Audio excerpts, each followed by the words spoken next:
আসসালামু আলাইকুম everyone, welcome back to Nila cooking house. আজকে আমি আপনাদের সাথে নিয়ে এসেছি গরুর মাংসের কালা ভুনার রেসিপি। আপনারা চাইলে বাড়িতে বসেই খুব সহজেই এই রেস্টুরেন্ট স্টাইলে গরুর মাংসের কালা ভুনা রেসিপি বানিয়ে ফেলবেন। কালা ভুনা বানানোর জন্য আমার প্রথমে প্রয়োজন মাংস। আমি এখানে 1 কেজি পরিমাণ গরুর মাংস নিয়েছি। হাড় ছাড়া, অবশ্যই হাড় ছাড়া মাংস নিতে হবে। আমি এখানে হাড় ছাড়া মাংস নিয়েছি।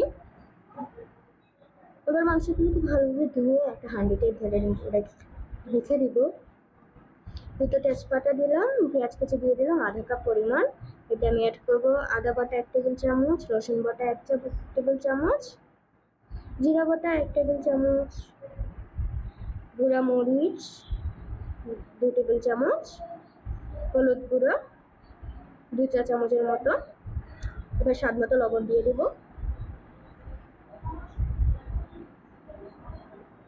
মশলার ক্ষেত্রে আমি এখানে অ্যাড করছি 3টা দারচিনি, এলাচি, গোলমরিচ, সয়া সস দিয়ে দিলাম, টমেটো সসও দিয়ে দিলাম। এবার পরিমাণ মতো তেল দিয়ে আমি মাংসটাকে মেখে নেব। দেখতে পাচ্ছেন আমি মাংসটাকে ভালোভাবে মেখে নিয়েছি মশলার সাথে। এবার ঢাকনা দিয়ে ঢেকে চুলোয় বসিয়ে দেবো। অবশ্যই চুলোর আঁচটা মিডিয়াম করতে হবে, কারণ মাংসটা পুরো মিডিয়াম আছে আমাদের রাখতে হবে। 5 মিনিট পর আমি ঢাকনাটা উঠিয়ে একবার নেড়ে দিলাম। দেখতেই পাচ্ছেন আমার মাংসটা অর্ধেক হয়ে এসেছে। এবার দেখতেই পাচ্ছেন আমার মাংসের কালারটা কতটা সুন্দর হয়ে এসেছে।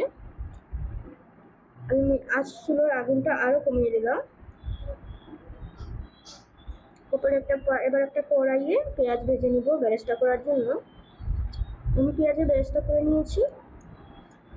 এবার একই কড়াইয়ে আমি তেল দিয়ে দিলাম, সরিষার তেল।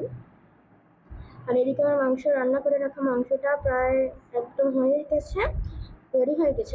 এবার এটাকে আমি সরিষার তেলে আমি পেঁয়াজ দিয়ে দিলাম। এবার রান্না করে রাখা মাংসটাকে দিয়ে দিলাম কড়াইয়ে। ভালোভাবে নাড়বো যতক্ষণ পর্যন্ত মাংসের কালারটা না হয়। আপনারা দেখতেই পাচ্ছেন আমার মাংসের কালারটা কতটা হয়ে এসেছে, প্রায় কালা ভুনার মতো কালার হয়ে এসেছে। আমার কালা ভুনাটা প্রায় তৈরি। এবার আমি উপর দিয়ে মশলার গুঁড়ো ছড়িয়ে দেব। এখানে আমি জিরার গুঁড়ো ব্যবহার করেছি। মশলা দিয়ে আরো 2 মিনিটের মতন মাংসটাকে ভালোভাবে নাড়বো। আমার কালা ভুনা হয়ে গেছে। এবার আমি এটা একটা পাত্রে ঢেলে নেবো, বাটিতে। এবার দেখতেই পাচ্ছেন আমার কালা ভুনাটা কতটা লোভনীয় হয়েছে। উপর দিয়ে আমি পেঁয়াজের বেরেস্তাগুলো ছড়িয়ে দিলাম।